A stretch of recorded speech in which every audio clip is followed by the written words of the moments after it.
So my name is Shlomo Odze. I work for, in my afternoons, Baruch Hashem I learn in the mornings, and I work in Eretz Yisrael for the head office of Mesila. We have operations all around the world. It's an international organization. I know that one person in our audience here is very, very familiar with Mesila. I just want to get a bit of a sense. Who here besides, well, there are actually two people now, that's another person. You're here because of Mesila, or you're here because of the topic? Right? Who here is familiar with Mesila? Before I give you, okay, so. Never heard of Mesila, you came because of the topic. Okay, so Mesila, I'll just give you a very brief background. Mesila was set up about 25 years ago in Eretz Yisrael as a loan consolidation gemach initially. And what happened was, the couple, our chairman, Shmuel Magulias, still our chairman, him and another fellow raised money. He raised the money to help younger light, Areichim and Kolol, who were struggling. Unfortunately, not much has changed. Some things have changed. We've managed to change some things, but not completely. There's still Areichim in a similar situation. But kind of long story short, he said, like, they've got this gemach, that gemach, let's help them out, give them a bit of menuchas hanefesh, hopefully also menuchas haguf. And what they realized very, very, very quickly was the same people were coming back, because bottom line is, no prizes for guessing, they were dealing with a symptom and not the cause. So he stopped overnight giving money and said, clearly the issue here is not how much money you have, it's how you actually manage your finances. So that's how Mesila was born, really. It's to help people manage their finances, and from there developed, hence the name Mesila, a path, a process through which we can help families manage their finances and become financially independent. That's really what we want to do, and help people achieve either financial independence and or financial serenity, be very calm and in control of your finances. We have our own coaches, we train our coaches. I'm an active Mesila coach all over the world. We have operations, of course, in Eretz Yisrael, in Hebrew and in English, and we have also in the UK, in the States, various, we have coaches all over. And we also have in South Africa, we have in Antwerp, an international organization from there we develop. We also, besides for the coaching itself, and this is a bit of a segue into what we're doing now, is we have another arm, an educational arm. And that includes education within schools. We have a financial literacy curriculum, which is taught in many schools and Chadarim and Shiva Kedanas and high schools. Here in Monsey we have a number, and well over 150 schools, high schools of various sorts across the spectrum, all over the states. Mostly in the tri-state area. It's not, it won't surprise you. But we also do a lot of workshops, and we try and we're a non-profit, so we try and educate as much as we can and create awareness. So what I'm here to do is not to preach. Despite the fact that my background is I was a community rav in England for many years, but that's not the hat I'm wearing. I'm not here to preach. I'm here to educate. I'm here to share. I'm here to share different things that we can maybe take on board and adapt in our own lives, particularly and specifically within the area of children and money. Now this, although it wasn't advertised in this way, this particular talk, we in Mesila call it "Don't Just Say No." And really what we're trying to achieve is, we have a tendency, and it's quite normal and quite natural, to just say no. And the question is, how do we say other things besides no, and how do we educate our children in a different way, not just to say no, and we'll see different strategies of how to do it. There are a few trigger videos that I have, so that way you won't have to listen to me the whole time, which is also quite helpful. But ultimately, money, whether we like it or not, is very much part of our lives. Most people do like it in one way, shape or form, and that's maybe some of the challenge and some of the issues, that we like it a bit too much. But that's not what I'm here to discuss at this today, but rather try to see what we want to get to. A point is try to relate to money in a very technical, unemotional way, and look at it in a way that it's not the be-all and end-all of what we are and what we do. It doesn't define who we are, but it's a technicality. It's something that happens to be part of our lives, that we need to use it, we need to spend it, we need to do lots of different things, but how can we do it in a healthy way, and in a very practical way, and in a mature way that removes the emotional baggage as much as we can. So there's a very famous story, you may be well aware of it, that the Dessler family, of Dessler, to this day have a suitcase. They keep in their family a suitcase that's been passed down ever since the Bolshevik Revolution of 1918. And in this suitcase is full of... Anybody know the story? No, so this is my test to see who knows the story or not. Right? It's full of bills, money. Full of bills. Why would any family hand down a suitcase full of bills. Well, the story behind this particular suitcase is that Rav Eliyahu Dessler, his father, Rav Reuven Dov Dessler, was a very wealthy timber merchant, as well as a tremendous Baal Mussar, which is hence, Rav Dessler had already a chinuch from home with this. It didn't just start suddenly. And with the instability that was rocking Russia at the time, so Rav Reuven Dov turned all his assets into cash and put it in a suitcase to protect the financial well-being of his family. But then, well, one of the first things the Bolsheviks did was to cancel all old currency, which rendered their money overnight completely worthless. They had an entire and they were poverty-stricken. When they were poverty-stricken, they didn't have any. They weren't able to use it.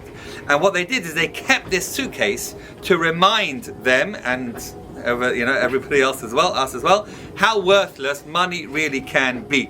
And the only real worth of money and what they wanted to reinforce and to remind ourselves is really what it can accomplish. If it can't accomplish anything, then it's not worth anything, etc., etc. And ultimately what we need to be able to do is to use it where we can and when we have the opportunity as a tool for serving Hashem and for being a good person. So that wouldn't surprise you coming from Baalei Mussar like the Dessler family. So we all know that money isn't the key to happiness, and we all know that the more we have, the more that we have, and the more we want. Yesh lemana rotzeh masayim. We're very familiar with those particular expressions and that particular attitude, and we've all heard, I'm sure, statistics about that there's a zero correlation between happiness and lots of money. Necessarily. By the way, you might want to look up a 2008. So a while ago, but it's still relevant. 2008 article in Science magazine that spending on yourself doesn't make you happy, but what they do say is that spending on others sure does. So we just need to bear that in mind when we talk about spending money and a zero correlation between the spending of money and having a lot of money and happiness as well.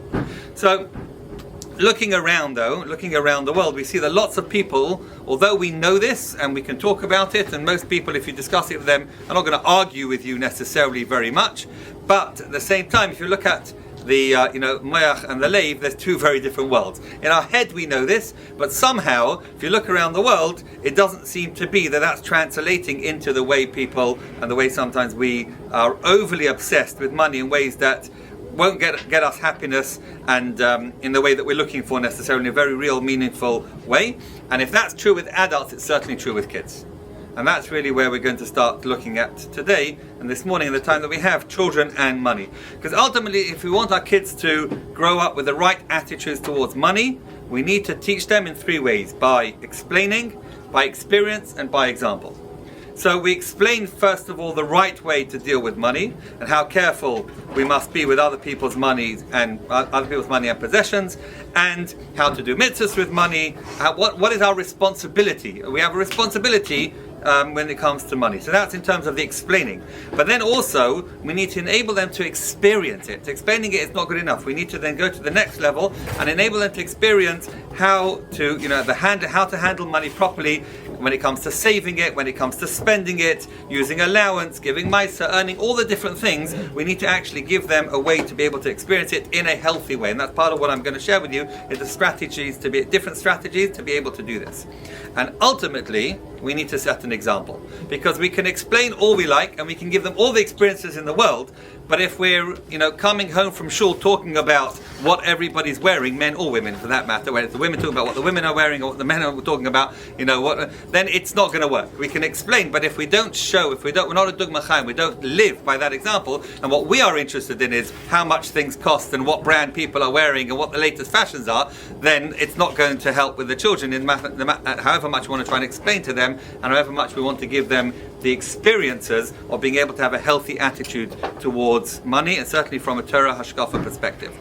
So as I said earlier, Mesila is an organization that teaches people, children and adults, how to deal with money in a way that contributes to our well-being, and because we firmly believe and experience and know from the engagement we have with families and the coaching that we do, that and everybody really knows this, that financial stress impacts on every single area of our lives. It affects relationships, it affects mental health, it affects physical health, it affects relationships between couples, relationships with children. The tension there is not just about finances. If there's tension of finances, then it will spread everywhere else as well. And we want to try and have a healthy approach to money, because if we do, then Bais Medrash Ohr will have a healthier life, as I say, emotionally and physically. We teach financial literacy, and we encourage people to have financial independence and to have the healthy attitudes that will enable financial stability. And that means ultimately that money will take its rightful place. It's not ignored. We don't see it as like an evil, it's something that's evil or anything like that. We know that Torah doesn't. So if Torah doesn't, so therefore we don't. But we need to be able to, and money is important. We can't live without it. There's no question about that. But we also can't, what we try and do is ensure that we're not worshipping money, and that we are dictating to the money as opposed to the money dictating to us. And we see it, as I say, just a necessity. Certain things we need to have. We need to have, safety pins sometimes. So if we need more safety pins, we go and buy more safety pins. Again, just see it in a way that's a technical necessity, worth getting more if we need it, and then coming up with a solution if we don't have enough. Right? That's what we want to do. And we call this series "Don't Just Say No" in this presentation, and we'll focus today. There's lots of areas we can talk about, and I've touched on some of them, but I'm going to try and focus now on how parents can convey the right attitudes about money to their children without having to say no, no, no the whole time. Now, money habits don't begin and end with the state of our bank account. We know that. It's not just about finances. Adam, Nikar, Bekisai, well, three things, but one of them, as we know, is Bekisai. We can tell a lot about a person with the way in which they deal with money, what they spend their money on, how they deal with money is Adam Nikar Bekisai. And we will learn today 6 tools that have to do with how we can, and strategies and tools that we can engage with our children in terms of having a healthy attitude towards money. And the secret here, which you may have figured out already, is that we're not just teaching our children, ultimately we're teaching ourselves. And it all starts with us. If we model these strategies, then we've got half a chance of imparting them and sharing them with our children to be able to grow up in a way that we want them to have, as I say, a healthy attitude towards money. Let's just have a look at here. Give me a chance to pause.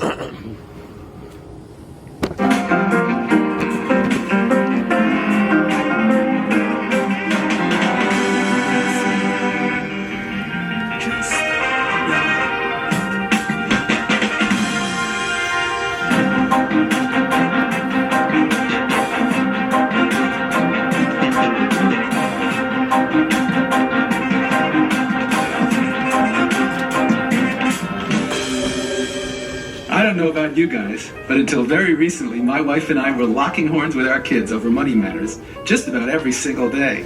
It was the same refrain, over and over. Mommy, buy me. Well, your kids have it. You promised. And it's on sale.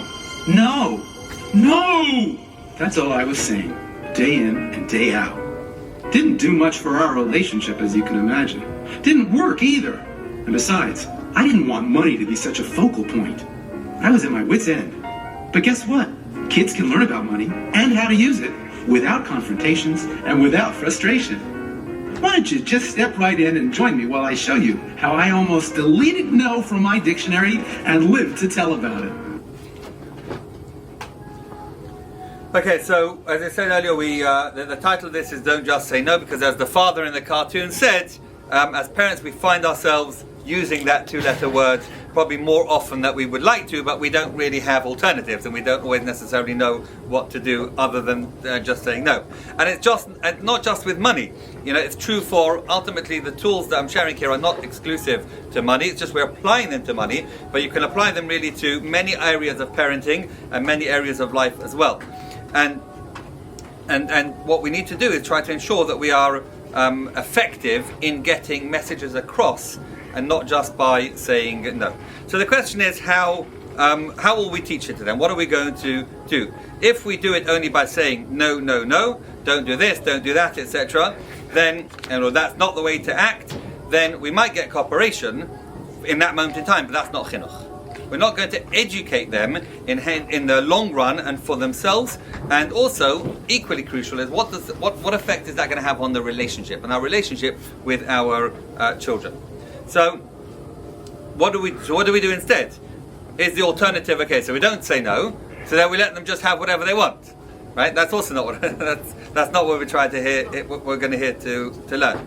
So our goal is to gradually get them to do the right thing on their own. That's ultimately what we're trying to achieve over here, and that's the gist of these strategies and these tools that we're going to go into in a moment. Is to help us find alternatives to really instill the values and instill the guidelines and the constraints that we want our children to have. And the reason why we're saying no is because we feel that it's a no, but then there's lots of different reasons. What are the backgrounds to the no, and try and understand that for ourselves, and then be able to share that with our children, to be able to help them have a different approach, and to be able ultimately for them to say no to themselves.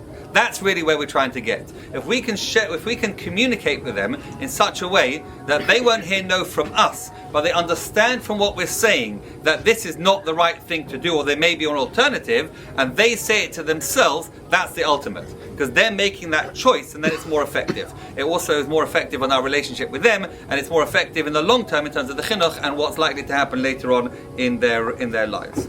Okay, so the first thing in the foundation is, we'll see the first cartoon.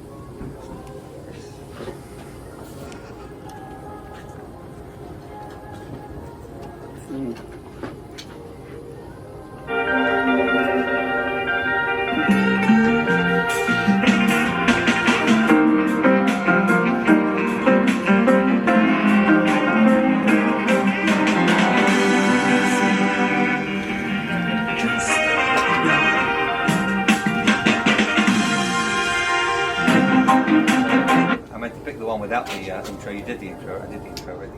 See one, no intro. There we go. Giving kids the opportunity to make independent money decisions can give them a whole new perspective. How did I get this job again? Shopping with Shimmy for school supplies? Last year was such a nightmare. Well, at least this time, we did our homework and have some idea of the basic costs involved. Let's see if this new system will work. Boy, do I need a lot of stuff, Abba. Notebooks and loose leaves and markers and a pencil case. Me too. No, you don't, Dopey. You just need a lunchbox and crayons. Shimmy, this year, you can decide what to buy. Really? Whatever I want? Well, everything you need, and even some extras, as long as you have enough money. Ema figured out that a basic set of school supplies costs about $50. I'm giving you $65 and a list. You decide whether you want plain pencils and a fancy set of markers, or plain markers and a cool notebook. It's your call. $65? That's a ton of money. You're rich. Look at that. You set up a situation to avoid confrontation and having to say no all the time. And the real plus is that Shimmy is developing financial awareness by having to make his own decisions within his spending limit. Okay, so very cute, I hope. To what extent is it practical? So interestingly, this first strategy in terms of limited or structured independence or limited autonomy is something that we are as Yidden and from Yidden we're very, very familiar with.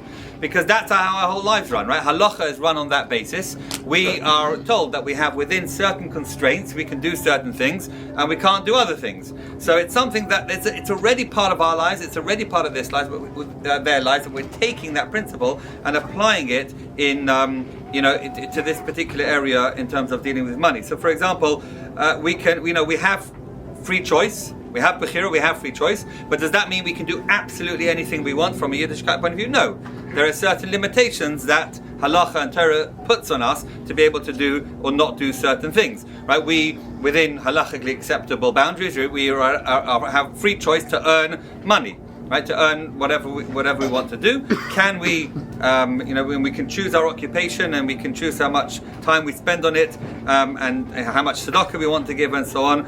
But at the same time, there are boundaries. It's not completely that we can earn however we want to earn our money. There are certain things we're not allowed to do. So we see that again and again, whether it's with Shabbat, in every area of our Jewish life. One of the examples I like to compare it to is like a pizza pie.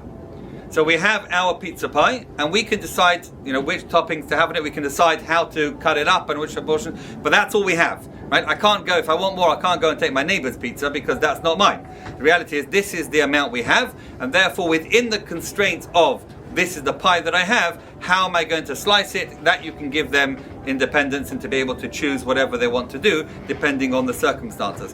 And it's really about introducing kids to budgeting, and that's actually what budgeting is all about. Whether it's dealing with money, whether it's dealing with time, whether it's dealing with energy, right? That we have a limited resource. We have a limited amount of each of these things, and that's for our pizza, our pie. And what we want to try and do is we have autonomy to decide how to use our resources within the limited boundaries.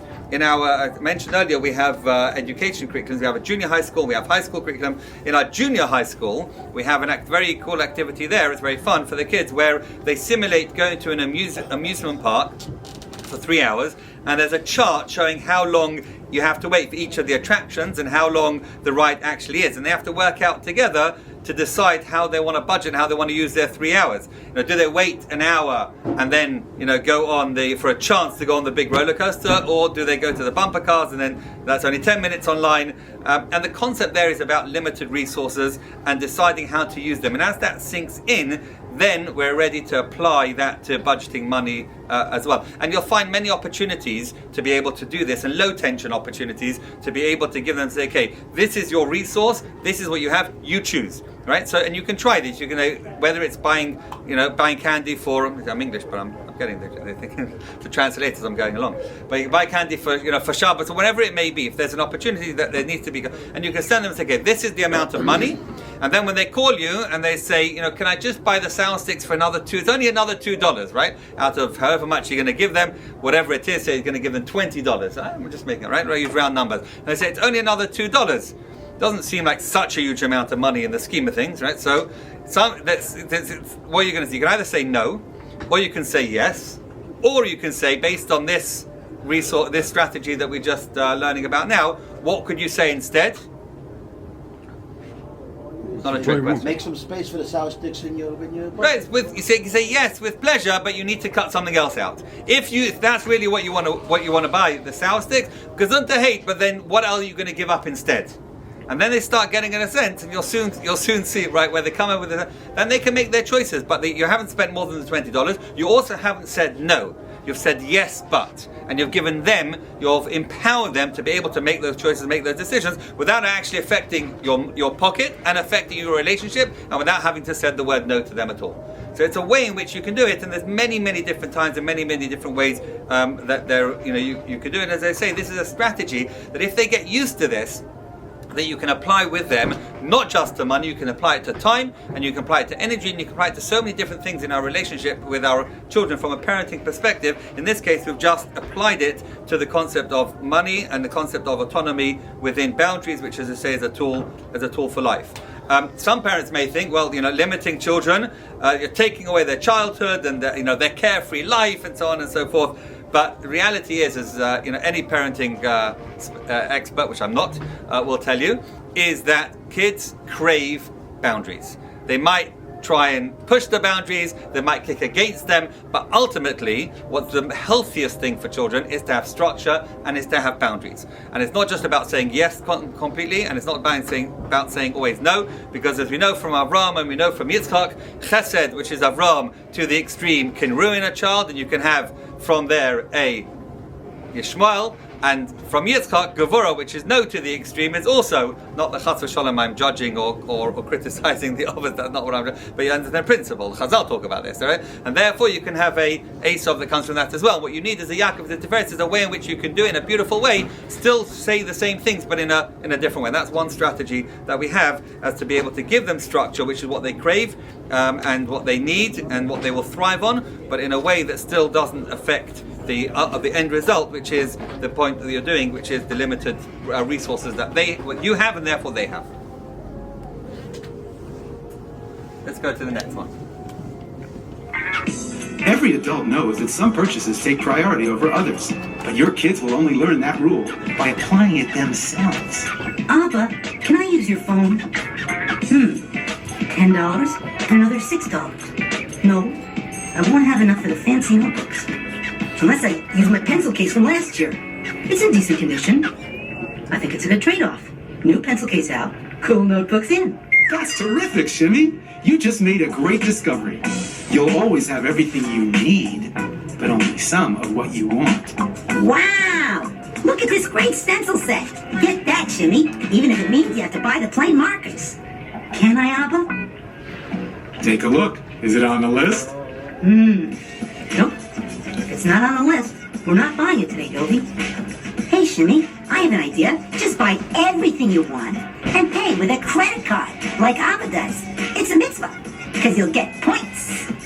Hey, don't you get it, Dovey? This is all the money I have to spend. I decide what's important to me, and when I dish out the last dollar, that's it. Money doesn't grow on trees, you know. I'm not a baby, okay? I know money doesn't grow on trees. It comes from an ATM machine. Did you see that? Not only didn't I have to say no, Shimmy said no to himself. He decided what takes priority and how to distinguish between his needs and wants. Instead of a confrontation, I let a preset budget and list do the job. If it's not on the list, it doesn't exist. Shimmy learned that every opportunity comes with a price. And when we say yes to one thing, we're saying no to something else. Isn't that what life's all about?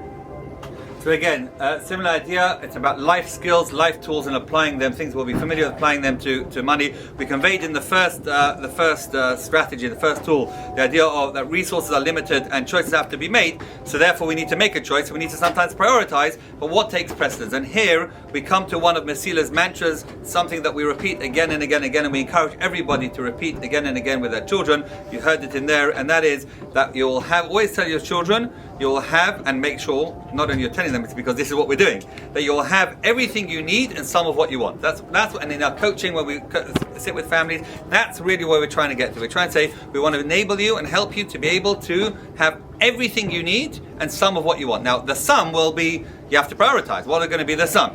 And also, this comes to another part of how do you define a need and how do you define a want? Okay, so if you have everything you need and some of what you want, well, who's going to say what's a need and who's going to say what's a want? And that's really, and because of changing standards, that's, years ago, I'm not going to speak too much about previously, but it was very clear what the minimum standard was and the minimum needs were, and it was clear that only affluent people, certain people had the extra, so to speak, but the reality is that now everyone has whatever it may be, translate it in your own areas, in your own lives. Whether it's everyone goes on vacation, or everyone goes to camp, and everyone has 2 guns, everyone has 2 push-ups, and everyone has, everyone. It's just there isn't that same understanding that there is like a minimum that we have. And so, what do we do? How do we determine the things that are a need and the things that are a want? Sometimes they're objective, sometimes they're subjective. If you're living in a place where 90% of your if you have daughters, but 90% of your daughter's class are going to learn in seminary in Eretz Yisrael, well, that suddenly moves from being a want to a need. Right, that quite easily. That's like, it's very difficult to see that as a want, and it becomes very quickly as a need, and certainly in the girls' eyes and so on. And so it's very difficult and very challenging. So, and also, as we know, aggressive advertising is also part of it. We and our kids are bombarded by advertising everywhere we are, and it's not easy to resist those sort of open and very often latent messages of prioritizing objectively and how we do that. And we're constantly pressured to buy and to buy and to buy, and you can probably identify with some of these, and I hope you do. So this is what we're up against, but we can deal with it. There are strategies to deal with it. It's not easy. I'm not pretending any of this is necessarily easy, and it takes time to get used to ourselves to be able to do this. But one of the other things that we do is how to determine what is a need and what is a want.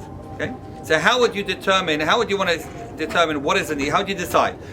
Time my kid wants something, how do I determine for myself, not necessarily for them for the moment, but let's just do for myself as a parent, how do I determine what is a need generally in life and what is a want? Any suggestions? Okay, so here's A need is something that they need to survive. A need is something they need to survive. Okay, yeah, that's very good, absolutely. And one of the ways... What happens if you don't have it? What happens if you don't have it? Absolutely.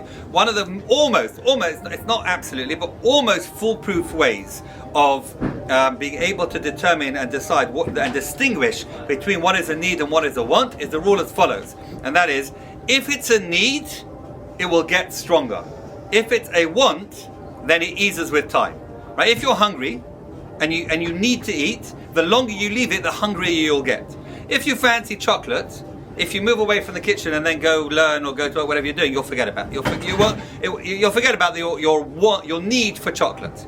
Right? I mean, it's a bit of a silly example. You understand the point that I'm making, and it's almost foolproof. I can't say absolutely foolproof, but if you think about this in your own life, and you think, okay, if a kid needs a pair of shoes, if they taka need it, that's only going to get stronger. That need's going to get stronger. If the reason they need it is because the shoes don't fit them, that's only going to get worse, right? If they need it because other kids in their class have those, and therefore they need it, well, not necessarily is that going to get over time. We'll speak about some of those soon. And so that's very, very important to understand the difference and be able to distinguish between what is a need and what is a want, to be able to then prioritize, because we're saying we're going to be able to provide, and we wanted to provide all of the needs and some of the wants, so that's how we go about it. And there are different levels of needs, of course, right? You need shoes, you need oxygen, right? We need both of those, but there's different levels, and sometimes we get confused by the want element in terms of within the real needs. Okay? So for example, your child really, really needs shoes, right? But not necessarily the very super expensive designer label shoes. And that's what we need to help our children to understand. And when they say, I need these shoes, they need to be able to say, I need shoes and I want those shoes. And it already distinguishes between a need and a want. We agree, absolutely, you need shoes, 100%. And so what we need to do is try to take it to the next level and try and help them with the value of keeping needs and the level of needs down. So we began by speaking about prioritizing for a purely practical reason. Resources are limited and we have to choose, and how to choose. But sometimes there are other bigger reasons to limit spending and to narrow down the area that we as parents and we want what we want, and what we want our children to be able to understand and to have, and what we want them to be able to define as needs, even when money is not an issue. And this is a really, really, really extremely important point, particularly as I say, as Yidden, as from Yidden, this is a very valuable point. And we know, of course, so when our kids learn to be happy, right, when there's a smaller amount, when there are, again, just picking examples, but when there may be 3 noshes at the table and not 10, or they have 2 Yom Tov outfits and not 5. Again, I'm not here to preach, not to anyone, but just illustrating a point that I hope we can all relate to. And it's not about the numbers, the ratios you can put in yourself, but it's the principle. Okay, don't get stuck on the actual numbers. 2 outfits, it doesn't matter. 5 instead of 10, whatever the numbers are. But getting used to less than what they have is what we're ultimately giving them, is the gift of happiness. And as anyone can attest, when we say more just makes you want even more, and every want that is given into, ultimately what's going to happen is that's likely going to become a need, and then we're shifting the goalposts, and what is a need, and then the wants become different, and so on and so forth. And ultimately, as we know, we have this principle of dei machzorah, right? We have in tzedakah dei machzorah, that if a person has fallen from what they had previously, then from a tzedakah perspective, we have to give them dei machzorah, what they were used to having before. And absolutely, it's an obligation according to Torah on the giver, but to some extent, it's a big rachmanos on the recipient, because a person here cannot manage with the slave who's running before them. That's the example of dei machzorah. There's also a caveat here that allowing them too little, we can't go to the other extreme, right? Allowing them too little as compared to their peers can also boomerang, and that also will give them a bigger appetite for things that they maybe really need or sometimes they want. So it's a balance. It's a balance, but at least helping them think about in that way and understanding that there is this concept of a need and there is this concept of a want. Because a child who gets everything they want and never develops tools that they need to differentiate and prioritize, will definitely need those tools later in life. There's no question. So to be able to give them these tools already from a younger age, and they won't be able to learn. They won't learn to cope with disappointment. And that's a really important thing. The Stipler Gon, for example, said that so many people today, the reason why so many people today suffer from depression, and it's only got worse since he spoke about it, is because they never lacked anything when growing up and they never developed coping skills. Okay? Don't shoot the messenger. That's what the Stipler said. And so it's very, very important. And he said, therefore, when things later on in life didn't quite work out, they didn't know how to cope, and everything fell apart. And we have to think about this in terms of later on in life, not just as an individual, but particularly when our children grow up and they get married, and how that impacts in terms of relationships and marriages and so on and so forth. And ultimately, what we want to say is, it's not the money. Even if I can afford it, I'm still not going to do this, right? Even if I can afford it. And it's important to let our children know that we are limiting ourselves, even if we can afford it.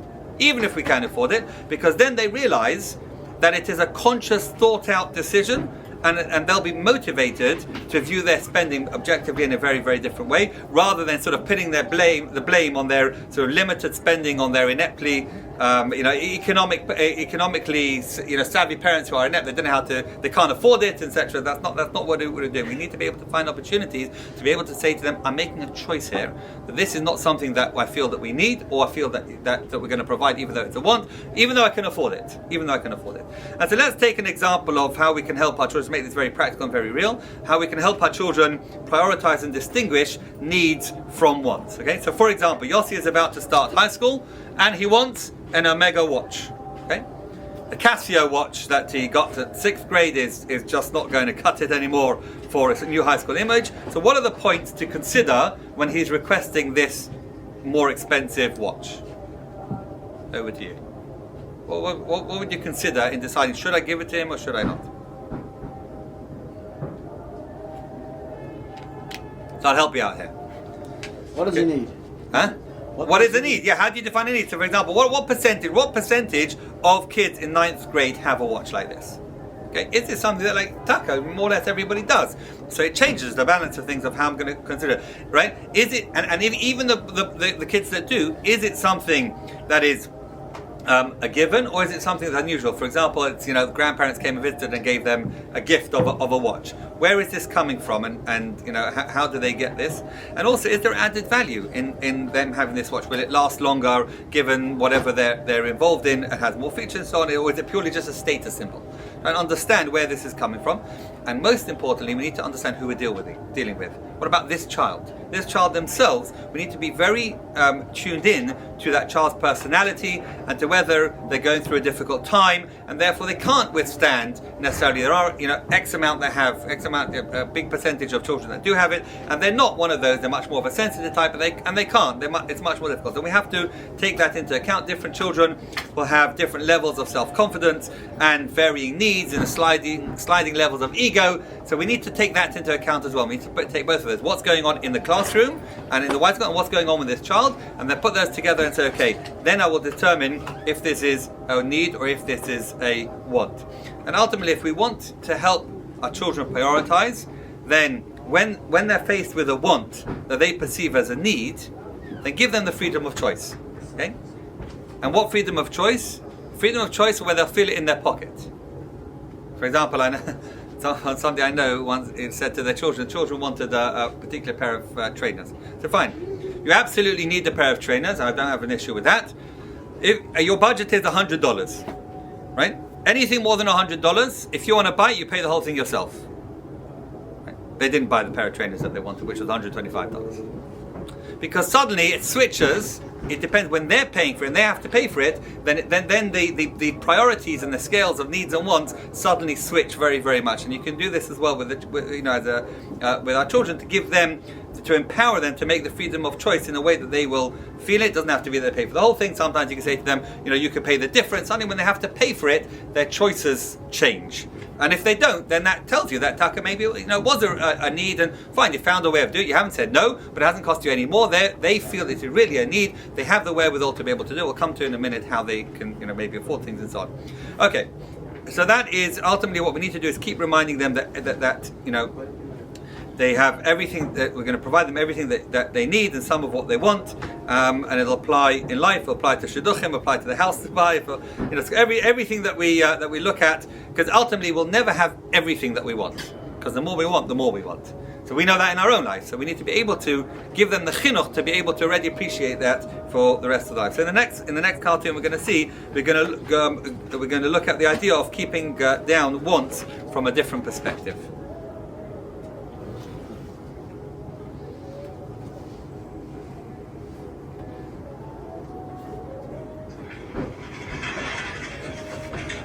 Sometimes a no to a child can be empowering. We can get our kids to recognize their power and use it for the public benefit.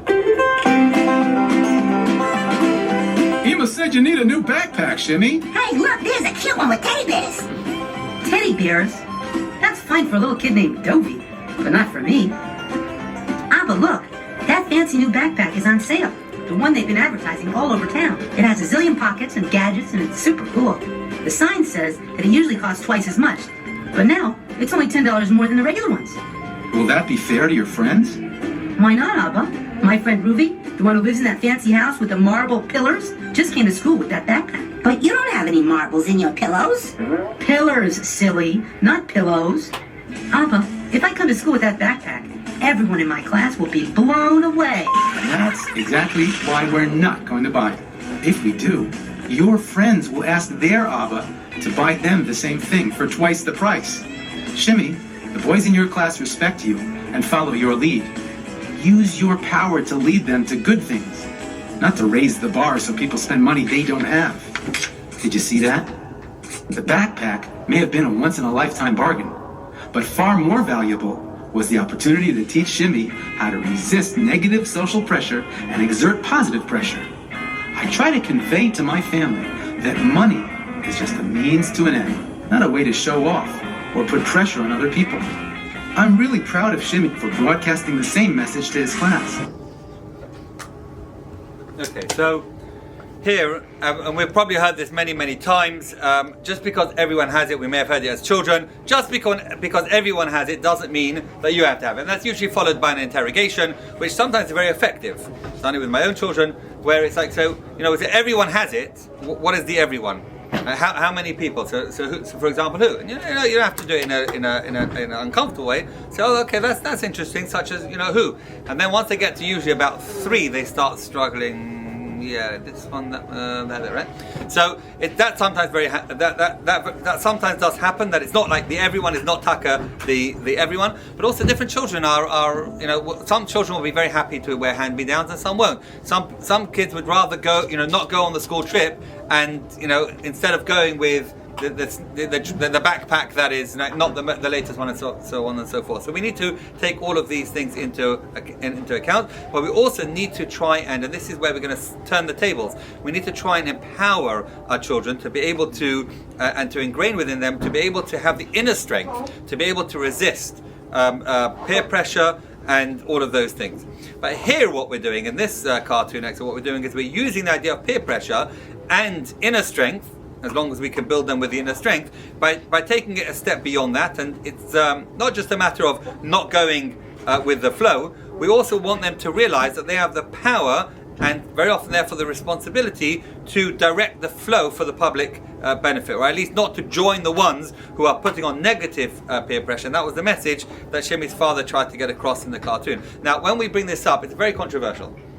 We very often have a lot of sort of challenge and pushback on this, because this is where we say, people will say, well, why is it my bit? Why do I have to be responsible about what other people are going to do, what other people are going to think? That's their problem, not my problem. If I can afford it and it's okay for me, so then that's fine. Why should I care about what other people think? Let them deal with their issues, not me deal about my issues. But ultimately, Mesila, we do believe that we do bear a responsibility for our actions and the effects of our actions on people around us, and we care about people. So that's therefore this is something that we feel very strongly about, and it is true always, and especially nowadays, that when many members are in our community, more than really should be, are in financial distress, and more than you actually probably know about and are aware of. But there are lots of people who are struggling and are trying to sort of, as we say in England, keep up with the Joneses. I don't know what the equivalent is in America, but I'm sure you know what I mean. And that's a big challenge, and we do have a responsibility. It's not like the old days where there was like the Gavir in the village, and he lived one way, and there was the common folk, and everybody else who lived a much lower standard. But today it doesn't really work like that anymore, and many of our friends and our relatives and our neighbours who look just like us feel compelled to keep up there's a certain image they need to keep up with, and even though they're really struggling, and will go into tremendous debt because of it, and it's a big challenge. And therefore, if we think about other people, when we're doing things, when we're making simchas, and when we're buying cars, and when we're redecorating or whatever it may be, or buying clothing, then what we're doing is we're relieving a great burden for those other people in Klal Yisrael. And as I say, it is controversial and very challenging, but this is something that we do feel very strong. And I'm not saying it's easy. This is not, as I said before, it's tough to do that. We work very hard to get to a certain economic level, to get to a certain level of affordability, and we feel I can afford it. So why not? I worked hard, I can afford it. What's wrong? It is very challenging. There's no question about it. And you could say let them deal with their issues. And parents very often will say to us shouldn't kids and people in general know that there are different needs and wants? And yes, they not different needs, but different needs for different people. And children will usually learn that within their own families, within their own siblings. Not everybody has the same needs, and we need to educate them, certainly internally as well, about that sort of idea. Each child will need different medical, there'll be different medical issues, different whatever it may be. So I'm sure every parent will acknowledge that to turn around and say everybody has to have the same thing is not healthy as well. We need to be able to relate to each of our children in a different way, and certainly within Klal Yisrael that's absolutely true. But in a social arena, so that principle itself does hold, and therefore people say, well, in that case, if they see at home that different people get different things and different siblings do, then why not out there in community? So we can do differently to other people. Why should I worry about other people? But in the social arena, it works very differently, and we want to be mechanech them that when that child introduces something, as like we saw in the cartoon, when they introduce something that it's not a need, sometimes it's not fair on other people, because we want them to empower them to create things that are healthy and not create needs for others that are not healthy and going to land them into trouble. And we can't just sort of say, let everybody else deal with their issues and it's not my issues. But we have an achrayus. Kol Yisrael Arevin Zel Zel. We have an achrayus to each other, and there's no question that these things can have a big negative impact on other people. What we do can have an impact in the social arena, what other people feel they need to do as well. So we talked about wants and needs, and for example, a kid walks into a class and 3/4 of the class has something, right? Say a new kind of binder, whatever it may be, and maybe that's a need. The truth is, I don't know, but whatever it may be, it's something that they want, and even then, you might teach them sometimes. No, you're not going to have. You have to make do without. But that's not necessarily what we're talking about here. But what if nobody has it yet, right? Nobody has a particular item, and your kid brings it into the classroom. So what's going to happen over time is they're effectively starting a new trend, and they're raising the bar. And if it's something that's expensive, it's something that costs a little bit more, and then the first one, over time there's one kid has it, so a few kids are going to have it, and over time it becomes something which, what the effect that's had is that maybe half the class could afford it, 3/4 of the class could afford it, 90% of the class, the parents could afford it, but 10% couldn't. But those 10% of those parents are not going to send their kids without it. So now they feel pressured. They have to get their kids this binder because now everybody has it. And where did it come from? One kid that decided he wanted a new binder because he fancied it, and the parents could afford it, and they sent them to school with that binder or whatever. You can translate binder to whatever it is. You get the point, right? You with me on this? Yeah, we getting some nods. Yeah. Okay. If you disagree with anything, please just challenge me. Try. This week's parsha. Right. So that's a clear indication. Part of a responsibility to see the suffering of others and the impact. Yeah, correct. Yeah, and that's the thing. We don't. It's not so overt here. It's a bit more. It's not so overt. It's not so clear. But if we think about it, we say when we're saying yes, what's the knock-on effect? Even if we can afford it, and it's not an issue over here of it's not about no. This is about saying yes, and what's the effect? And therefore, it's about sharing these strategies and these tools with them to say what's going to be the impact of this, and it's going back to different aspect of needs and wants. And also, it's not only what we do; it's also what we say and how we communicate up in this. Take the following scenario, for example. So Yossi, we're back to Yossi, and Yossi's parents want to make him a simple bar mitzvah. Some of his friends have simple bar mitzvahs, some of his friends have more lavish bar mitzvahs, and he would like really, very much like a sort of one on the fancier scale.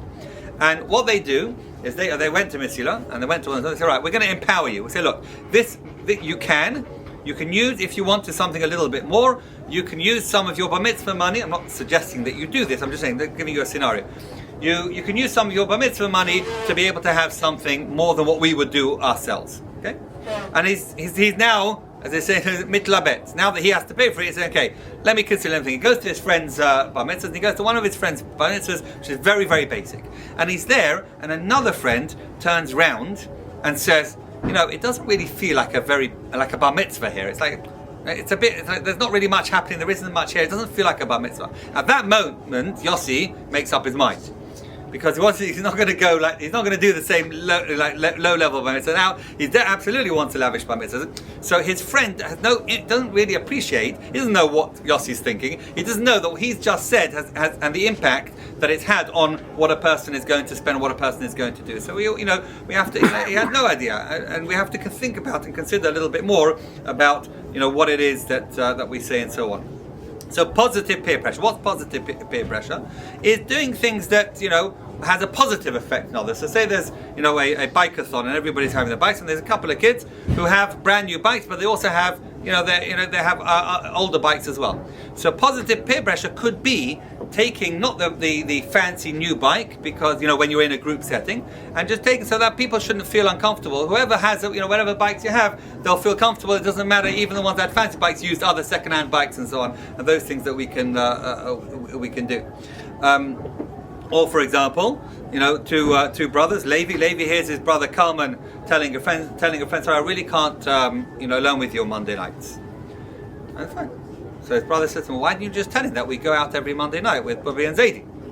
So what's Kalman says? Because positive peer pressure is, I'm not going to say that because maybe they can't afford to do that. So how does it make them feel if that's what I'm saying? And then, so it's those sorts of things where we can have positive peer pressure. What we need to try and be mechanech our children and share with them the other side of the needs and wants, and the things that we do and things that we don't do.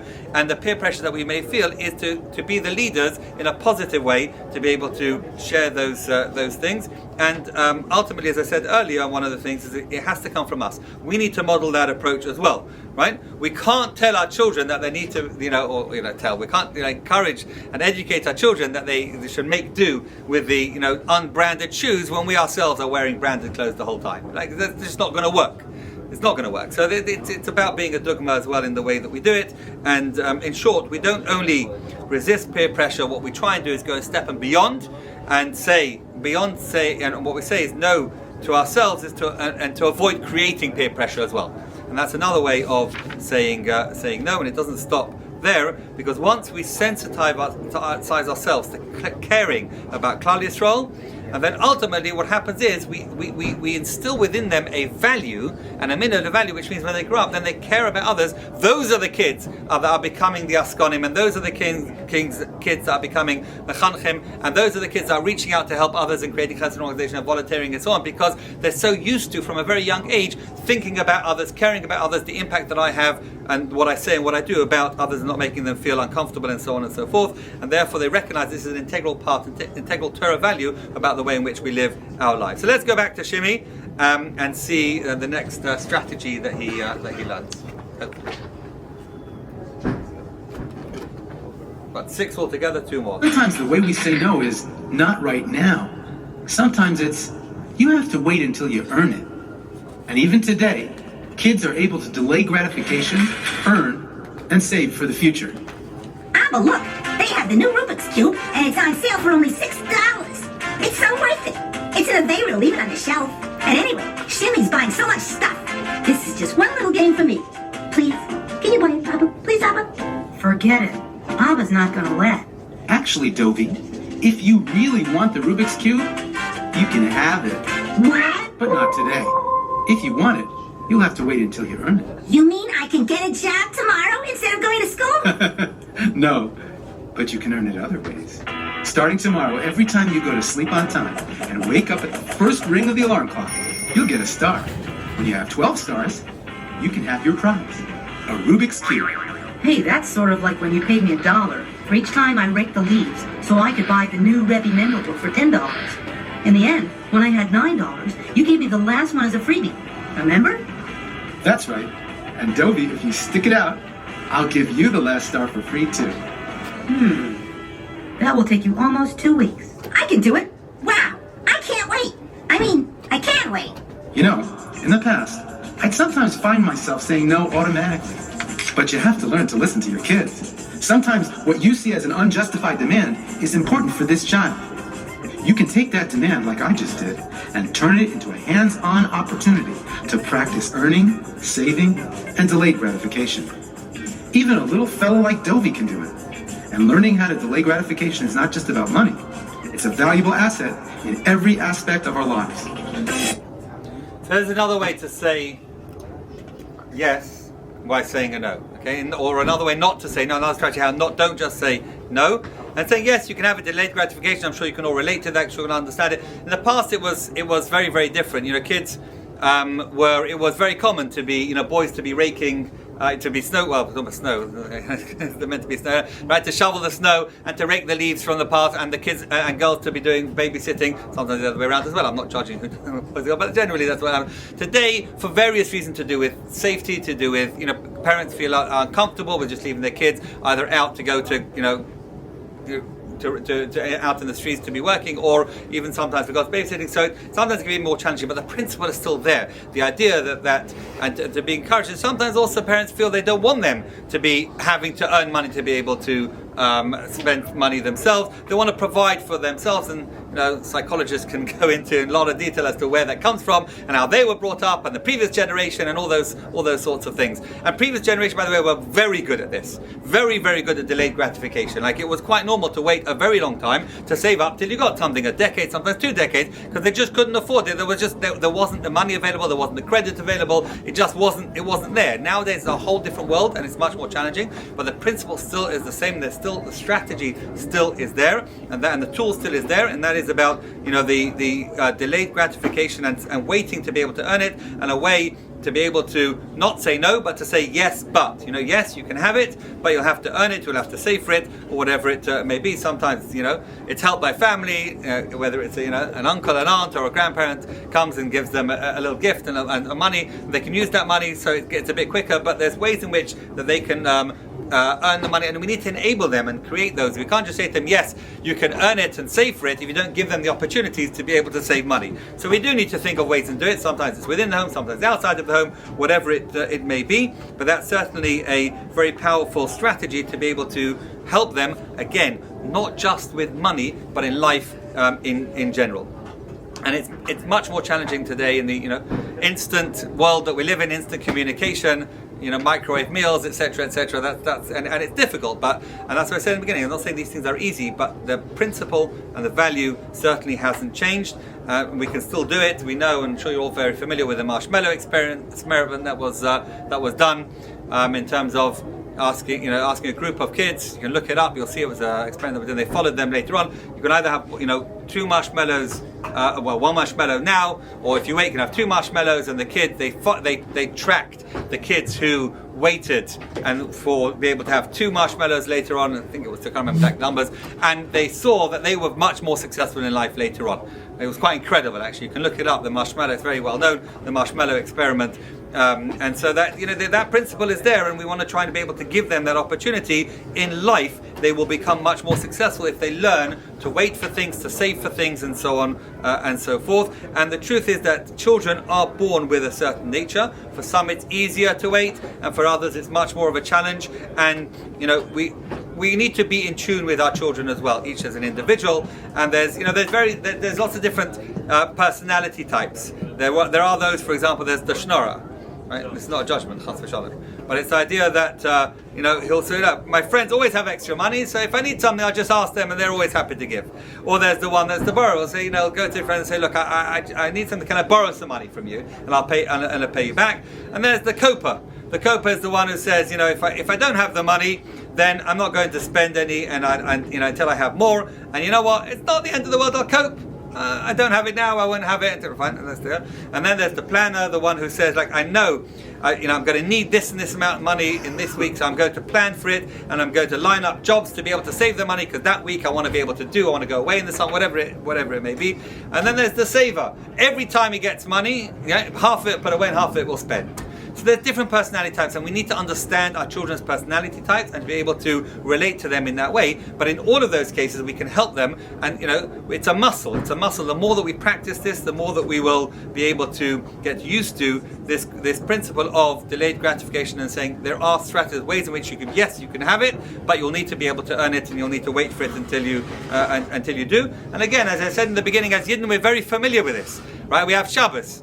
Right? Shabbos is things are muktzah, you have to wait. You want to be able to enjoy that toy, you have to wait till after Shabbos. Kashrus, right? You want to be able to have that coffee after your fleshka meal, but have to wait for it. So these are principles that apply throughout our lives, they're sometimes used to and so on. So just to finish off quickly in the last, I know we're going on quite a bit, but the last couple of tools.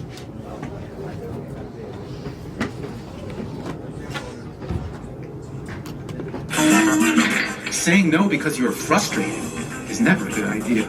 Kids can learn to reframe their requests when they don't get that automatic no.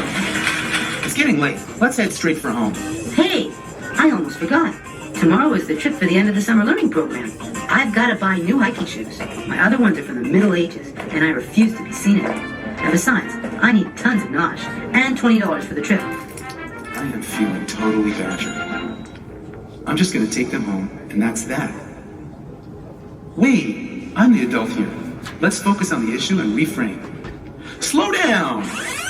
What language are you speaking, Shimmy? I don't understand a word you're saying. It's English, Abba. He hardly knows any Yiddish, but I know tons. That's not what Abba means. What do you mean, Abba? I heard a lot of words like I've got to, I refuse, I need. If something's important to you, I want to hear about it, but that's not the language I understand. Why don't you try again? Oh, I get it. Abba, I just remembered that there is a trip tomorrow, and it costs $20. Sansik. Do you think you could please give me the $20 for the trip? I'd really appreciate it. Ah, now I hear you. Yes, you may have the $20. Was there something else you wanted to ask? My hiking shoes are worn down, and they're sort of old-fashioned. I was wondering, would this maybe be a good time to buy new shoes? Naya sicherlich. It's a little late now for boot shopping. And besides, It's not on the list. When we get home, we can take a look at the shoes and decide what to do. After supper, we'll pick up the nosh. And Shimmy, I'm glad we're speaking the same language now. Thanks a lot, Abba. How do you say nash in Yiddish? Isn't that something? I didn't slap down that automatic no and managed to take the edge off Shimmy's tone. I helped him communicate clearly and respectfully so that we could focus on the issue. Proper communication is a skill that goes way beyond knowing how to ask a parent to shell out money. It's the building block of every future relationship in life. So another general tool for life, which we apply to money. I just want to make one caveat about what I said before about earning, delayed gratification. It's important that children feel that they don't have to earn everything. There's also times where we give them something without earning. We need to find opportunities to give them things and say, just because we want to and we love them and so on. So it's not, no extreme is good. Okay, but in terms of this, expressing needs effectively, very, very important. The magic word here is reframing. Reframing, and not to react, and it's difficult. We have to work on ourselves. Sometimes we sort of react because they spoke in a certain way. We suddenly become kids, right? We react in that way. They spoke that way. No, you're not having it. No, we need to hold ourselves, work on ourselves, and help them to reframe how it is that they express it. In our junior high school curriculum, again, we have these. We give kids pointers as to how to express their needs respectfully and effectively. So, for example, I'll give you some examples. So things that we say to them, what not to say, is like, you promised, or you never buy me anything, or everyone has one. Our family never does anything fun, and so on. So what do they say? We say, okay, so this is maybe, for example, to make requests, not demands. It's all about how we speak, to offer to participate in some way, in whatever way they can. Explain why it's important. Explain why I feel this is important for me. And again, we say it doesn't mean that means it will be a yes, but you've got a better chance, and there's no difference to our relationship with HaKadosh Baruch Hu, right? If we come to ask Hashem and we're bringing something within the way that we speak and so on, it's very, very different. Same thing with our children, and avoid saying, we say to them, avoid saying you this, you that, and whatever it is. Also choose a good time to ask. The timing is very, very important. like not just like half an hour before Shabbos or things like that, and also think before we ask, do we really need it? And that we're trying to educate the children. So that's also another strategy in terms of what how we can do. So let's just review, and we'll finish off with the last one. The alternative so far that we've had to know that we offer, so far is, number one, we discussed the option of the structured independence, limited autonomy, giving our children that ability to understand that the resources are limited, so that they learn to say no to themselves. That's the point that we're trying to get to. We also spoke about teaching our children to prioritize and realize that saying yes to one thing means saying no to something else.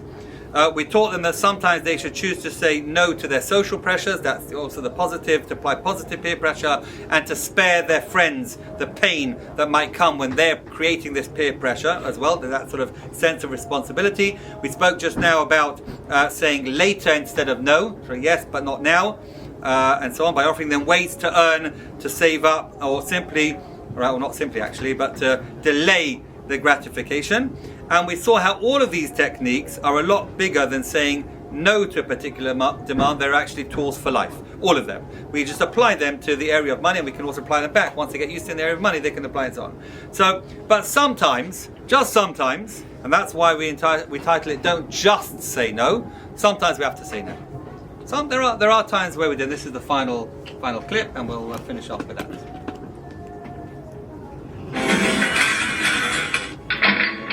Sometimes you have to say no. And when you're really decisive, your kids will learn to accept the no without trying to manipulate or pressure you. Abba, look! They have this amazing pair of binoculars on sale for just $49.99. Sorry, Shimmy, we're not buying binoculars. But Abba, it's such a bargain. No, Shimmy, $50 is a lot of money. But we'll be able to use it for other trips too, and besides, everyone in my class is going to have one on this trip. Hey, if everyone will have one, maybe you can look from one side while they look from the other side. Silly. Then all I'll see is my friend's nose, not the gorgeous view. I'm sorry, Shimmy. I know it's disappointing for you, but there are some things in life that we just have to swallow. Abba, swallow binoculars? Too big. It'll hurt. That's not what Abba meant, Dovey. He means that there's nothing to talk about. Now, how about an ice cream cone for each of you to top off the big shopping day? Really, Abba? Do you mean it? Of course Abba means it. When Abba says no, it's no. And when he says yes, it's yes. And if he says yes again, does that mean we get 2 scoops? Do you have a guilt trip every time you need to put your foot down and say no? Think again. Granting kids the gift of no is a gift for life. There will always be no's in life. And teaching that to our kids early on means they'll be more equipped to deal with later challenges in a strong and healthy way. Shimmy just built up his coping muscles for dealing with no's in the future. The way I see it, saying no gently and effectively is an art form. Learning to say no to kids' demands in a non-confrontational way takes practice and skill. But your relationship with your kids will be transformed, and you will have given them real tools for dealing with money challenges and all challenges for the rest of their lives. Last but not least, you can focus on teaching your family the genuine Torah perspective on money and spending. Money is a means to an end and a tool for avodas Hashem, not the center of our lives or the proof of our value. So that's the scoop, which reminds me, anyone joining us for ice cream?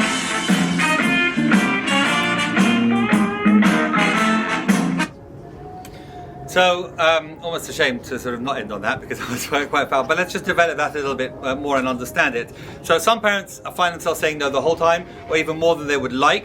So hopefully what I've helped to do is to give you strategies to be able to not have to say no the whole time, but to have the same effect, the same outcome of saying no, but in a different way, a way that's healthy, a way that is a way that teaches them chinuch and helps them with tools for life and makes us feel better in terms of their relationship as well. But sometimes we do have to say no, and then that, if it's not always no, they'll know, as it says over, as we've seen over here, they'll know that when they say no, it means no, and so on.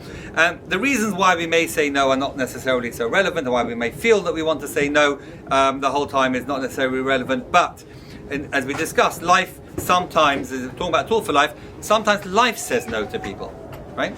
It's not that we're saying no. And if we never say no to our children, then they'll never be able to learn. They'll never learn how to cope when life says no to them. When HaKadosh Baruch Hu says no to them about things that they sometimes want, and sometimes that they need. But that's, as parents, we want to reassure them, give them the security. You'll always have everything that you need and some that you want, but life doesn't always work out like that. And it's a really powerful tool when we, and I don't want to sort of, we've had 5 alternatives to know, but it's important to understand the 6th is equally as important. That is, there are times where we say no, we have to be clear and we have to be firm. This is no, and that way, as I say, when life, for whatever reason, Hashem determines that's going to be no, then they'll be able to, they'll have the coping mechanism and say, okay, this time it's a no, and that's and they'll be able to do it. And so, as we've seen here, hopefully I've been able to help you in strategies and tools, not tell you what to do, but share with you some things to think about, some ways to be able to communicate with your children.